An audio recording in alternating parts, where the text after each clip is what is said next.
Salut à toutes et à tous, on se retrouve aujourd'hui pour ma critique de la saison 4 de Sex Education. Sex Education est une série qui a eu sa première saison en 2019 et une série que j'aime beaucoup, vraiment. Alors oui, le thème principal de la série est dans le titre, mais globalement c'est pas vraiment pour ça que j'aime cette série. Ce que j'aime moi dans ce genre de série là, eh bien, c'est les relations entre personnages, c'est les développements de personnages. Et je pense forcément à la série Euphoria, qui est un peu dans le même type, même si Euphoria pour moi est quand même à des années-lumière de Sex Education en termes artistiques, en termes de mise en scène, il y a quand même beaucoup plus de travail, mais on va dire que globalement, eh bien, c'est des séries qui, sur le papier, parlent un peu de la même chose, mais moi, c'est pas ça qui m'intéresse. C'est la relation entre ces personnages-là, et j'avoue que depuis la première saison, eh bien, je suis vraiment très hypé par tout ce qui se passe, et j'avais hâte de voir la saison 4. Alors, la saison 4 est sortie ce jeudi à 9h du matin, et on est, dimanche.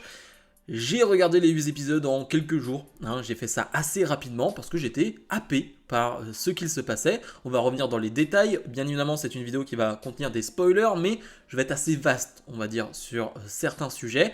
Globalement c'est une saison que j'ai appréciée, je ne dirais pas que c'est la meilleure des 4, je ne dirais pas que c'est la pire non plus, très compliqué de faire un classement pour moi, mais je trouve que c'est une saison assez intéressante sur le papier. On va retrouver donc certains élèves donc de Sex Education qu'on a pu voir dans les précédentes saisons, mais on en perd beaucoup en route, qui vont donc découvrir une nouvelle école, et c'est globalement ça. Voilà, c'est globalement ça le thème de la saison, c'est une nouvelle école avec de nouveaux personnages, avec de nouveaux problèmes, avec de nouvelles intrigues, bien évidemment avec le sujet de base qui reste le sexe, il faut quand même le dire. Et donc j'ai plutôt apprécié. On va rentrer globalement dans les points positifs de Sex Education saison 4. Globalement, comme je l'ai dit, j'ai apprécié la relation entre tous les personnages. C'est ce qui m'intéresse, on va dire, depuis la saison 1, c'est la relation entre Otis et Maeve, bien évidemment, Otis et Ruby, et tous les autres personnages secondaires, comme Eric, comme Amy, qui je trouve est le personnage le plus intéressant et le mieux écrit finalement de Sex Education, avec peut-être Eric. Je trouve que c'est les deux qui sont peut-être un peu plus secondaires, et encore, quoique, par rapport à Otis, mais qui sont les mieux écrits et qui ont des thématiques, des thèmes, des intrigues aussi hyper intéressantes sur des sujets dont je ne connais pas grand chose honnêtement, mais qui m'intéressent beaucoup et je trouve que c'est bien écrit, c'est bien interprété aussi par les deux acteurs. Je trouve que l'actrice de Amy est vraiment top, elle a ce rôle un peu candide et en même temps à la fois innocent et j'aime beaucoup ce qu'elle fait. Et là dans cette saison, bien évidemment, lors de la saison précédente, je sais plus si c'était en saison 2 ou saison 3, elle avait vécu quelque chose de traumatisant sexuellement, une agression sexuelle tout simplement. Et donc, eh bien, il y a ça qui traîne depuis maintenant quelques temps. Dans la saison 3, on en avait déjà parlé, elle n'arrivait pas à surmonter ça. Et cette saison, ça va être ça. Ça va être comment elle va réussir à surmonter ça, comment elle va réussir à passer cette épreuve-là. Et tout le cheminement jusqu'à la fin, qui n'est pas une guérison totale, je pense pas que tu puisses guérir totalement de ça, est vraiment très beau et très bien amené. Et de l'autre côté, on a donc le personnage d'Eric, qui est homosexuel et qui est en même temps chrétien, qui doit se faire baptiser. C'est ça son intrigue, ça son chemin dans cette saison. Et forcément, les deux ne sont pas forcément combinables facilement, et donc on a tout ce chemin-là avec l'église, sa relation avec sa famille, avec sa mère, comment elle le comprend ou non, et je trouve que c'est très beau là aussi. Bien évidemment, tout est un peu, j'allais dire, simpliste parce que tout se règle de manière facile et beau à la fin. Voilà, c'est assez classique comme fin de série, mais je trouve que globalement ces deux histoires-là sont deux gros points positifs de cette saison. Forcément, on est obligé de parler de la relation entre Otis et Maeve, qui sont en couple, pas en couple, bref, même eux ne savent même pas définir ce qu'ils sont. On a Maeve qui est partie aux États-Unis pour étudier, pour devenir possiblement une grande romancière, et Otis donc qui a découvert cette nouvelle école, la distance est compliquée, etc. etc. Maeve qui reçoit un refus du côté des États-Unis, du côté de ses études, et qui donc décide de revenir en Angleterre, mais pour une bonne raison, sa mère est malade, sa mère va d'ailleurs décéder dès qu'elle arrive à l'hôpital, dès qu'elle est présente.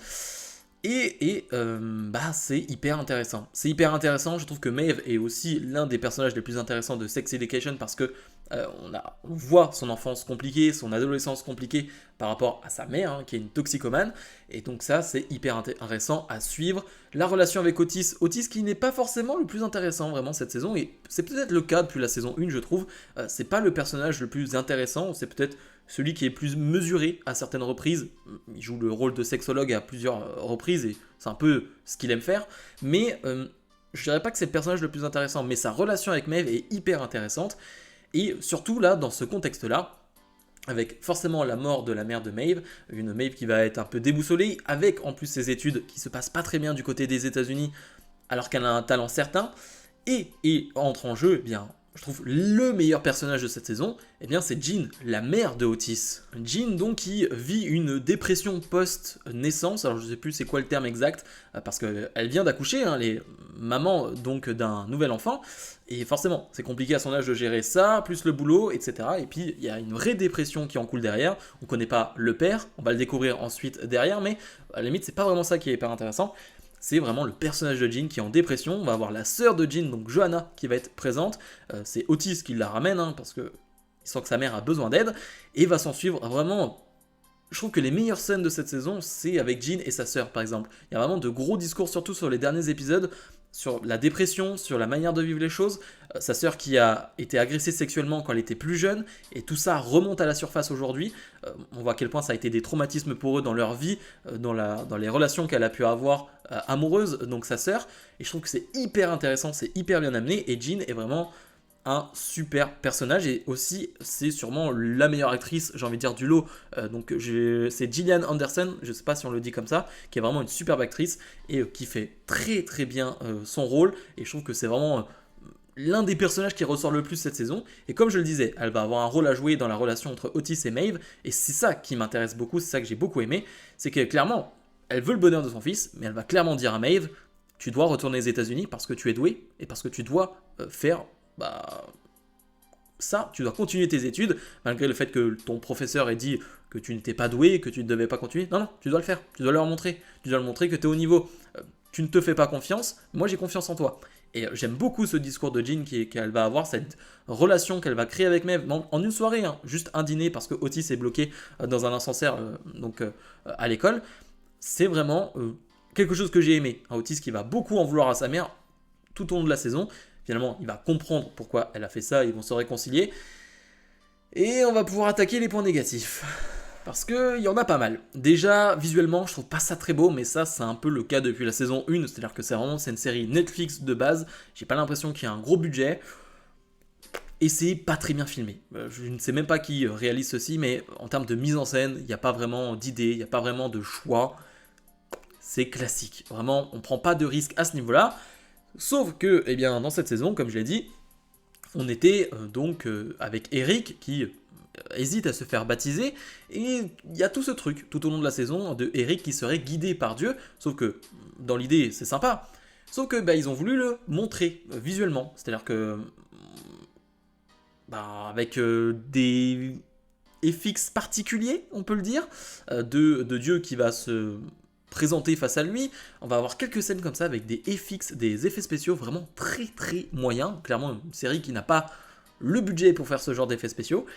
Et ça c'est une partie qui me gêne. À la limite ça aurait été plus subtil, ce côté guidé par Dieu. Et tu vas aider ta communauté, tu vas aider finalement à faire en sorte que toi ce que tu es et l'église, tu vas aider à faire en sorte que les deux peuvent cohabiter, coexister. Parce que Eric dit à la fin qu'il veut devenir pasteur. Bref. Dans l'idée, si c'est fait de manière subtile, ça me va. Le problème, c'est que ça ne l'est pas du tout fait de manière subtile. On te le montre visuellement, regardez Dieu. Je trouve ça hyper mal fait, hyper mal réalisé. Et c'est un gros problème que j'ai eu dans cette série. Les scènes où Eric est donc en train de rêver, hyper bizarre. Vraiment, ça m'a un peu sorti de la série ces moments-là. Certains vont peut-être reprocher la fin qui n'est pas vraiment une fin, ou on ne sait pas trop, parce qu'on nous a annoncé ça comme une saison finale. Mais cette fin fait pas vraiment fin. À part pour la relation entre Otis et Maeve, où là il y a une vraie fin, les deux se sont séparés et Maeve est retournée aux États-Unis. Mais à la limite, pour moi, c'est même pas un point négatif. En tout cas, je l'ai pas mis comme ça, c'est peut-être un point neutre, j'ai envie de dire. Mais un gros point négatif, et ça c'est le cas depuis la saison 1, et j'ai un gros problème avec ça, c'est du Netflix, voilà. On n'aime pas les méchants. C'est-à-dire qu'en gros, Si tu es méchant, c'est qu'il y a forcément une raison. Si tu es méchant dans ta vie, si tu as fait des mauvaises choses, c'est que forcément, eh bien, tu as vécu des traumatismes. C'est que forcément, tu as vécu de mauvaises choses dans ta vie qui font que tu en arrives là aujourd'hui. Et donc, c'est pour ça que tu as des mauvais comportements. Et ensuite, eh bien, quand tu as compris, quand tu as, on va dire, dévoilé ce problème, eh bien, tu vas guérir, tu vas te soigner et tu vas devenir une bonne personne. Et c'est un peu systématique chez Sex Education, hein, ce type de personnage-là. Pense à Ruby par exemple, qui de base est comme ça, Maeve qui est très bizarre au début, enfin très bizarre, c'est pas le bon terme, mais qui, voilà, au début tu te dis ok, pas l'air très sympathique, mais tu comprends pourquoi. Et il y a 15 000 personnages comme ça, comme Adam, j'en ai pas parlé, mais justement, je voulais en venir à là, c'est que dans la vie, je vais dire quelque chose de bête, mais on peut être méchant et simplement être méchant. Je pense qu'il n'y a pas besoin d'avoir de traumatisme, il n'y a pas besoin d'avoir des soucis dans ton enfance pour être simplement méchant. Il y a des personnes qui ne sont pas agréables, il y a des personnes qui ne sont pas gentilles, simplement parce qu'elles ne le sont pas, tout simplement. Et je trouve qu'on essaye toujours de rationaliser, d'expliquer pourquoi les personnes sont comme ça, et toujours de les refaire passer, elles qui étaient du côté obscur, de les faire passer du bon côté. C'est le cas avec O, par exemple, donc va être la sexologue.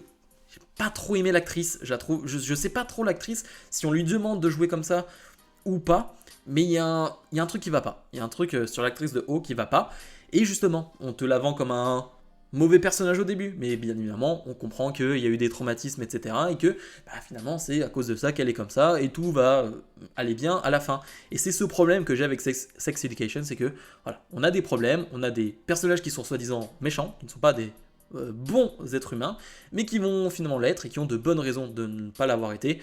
Et ça, c'est un gros problème que j'ai avec Sex Education. Un autre problème que j'ai, comme j'ai dit, c'est le côté prévisible. Dès que tu vois deux personnages se voir les regards, etc., au bout de 2 secondes, c'est-à-dire qu'au bout du premier épisode, tu pouvais deviner où ça allait aller. Je veux dire, Adam est donc qui va travailler dans... Parce qu'on n'en a pas trop parlé d'Adam, mais c'est plutôt pas mal ce qu'ils ont fait avec lui. Je trouve, j'ai parlé des bons personnages, mais Adam, ce qu'ils ont fait avec lui, avec la relation avec son père, est vraiment très cool.